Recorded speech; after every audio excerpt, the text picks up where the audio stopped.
In a world where everyone wanted to become as successful as their role models, Jason Massey decided to become like Ted Bundy and Charles Manson.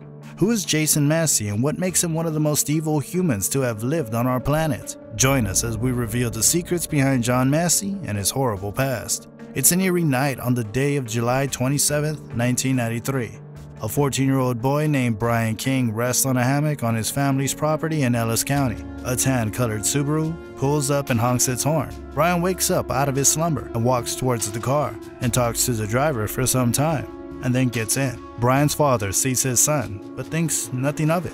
He goes to the bathroom and comes back. However, he notices that his son has left in the car. This is the last time he ever sees his son. The next morning, he discovers something shocking. Brian's stepsister, a 13-year-old girl named Christina Benjamin, is also missing.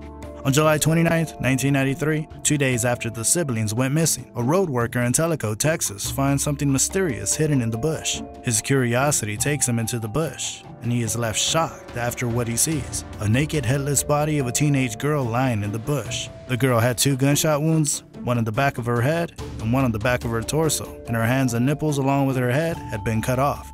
The girl also had post-mortem slashes on her pubic region and her abdomen, and the cuts were so deep that her internal organs were exposed. Some part of her intestines were missing, leaving a hollow space in her abdomen. Another body of a teenage boy was found not far away. Although he was fully clothed, he had 2 gunshot wounds at the back of his head, possibly the cause of his death. It was easy to identify the boy due to the library card that was found in his back pocket, which read James Brian King. He was identified by his father, who also believed that the adolescent girl must be Christina. However, the investigation proved that the nightmare had become reality.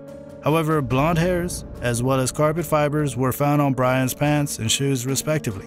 The investigators found out that Brian and Christina had a friend named Jason whom both of them had planned to meet up with that night. All evidence pointed the fingers on Jason Massey, a 20-year-old man who had been a continuous offender, often caught for theft, stalking, and harassment, was caught soon after. While searching through his car, the investigators found long strands of blonde hair, which was later proved to be Christina's. Jason had a long history of mutilating and killing small animals like cats and dogs, and storing their skulls in a cooler hidden away in the woods. While children his age collected cool rocks and action figures, Jason collected skulls. Further investigation revealed jaw-dropping facts about Massey. He had always wanted to become a serial killer. Ted Bundy and Charles Manson were his role models. Now, who in their right mind would want to be like them? Not normal people. If you liked the video so far, do hit that like button and subscribe. He even kept journals known as Slayer's Book of Death about the animals he mutilated and the plans he had to kill young girls. A sentence from the journal read, "Women must die." It's written in Ezekiel 16:35.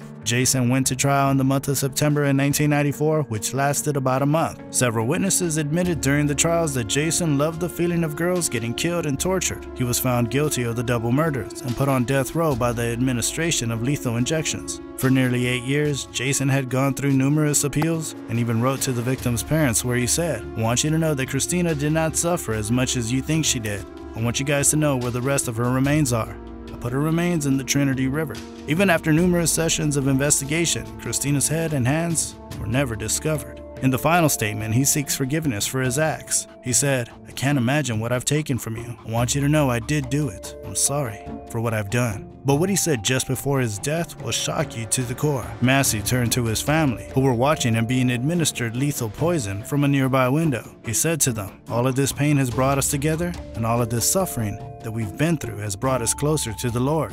And in the end, that's what counts." On the 3rd of April 2001, he stepped into Huntsville execution chamber. He was strapped to a gurney where he was repeating the words, "I'm sorry," over and over again. His last words echo in the ears of those who heard him say, "Let those without sin cast the first stone."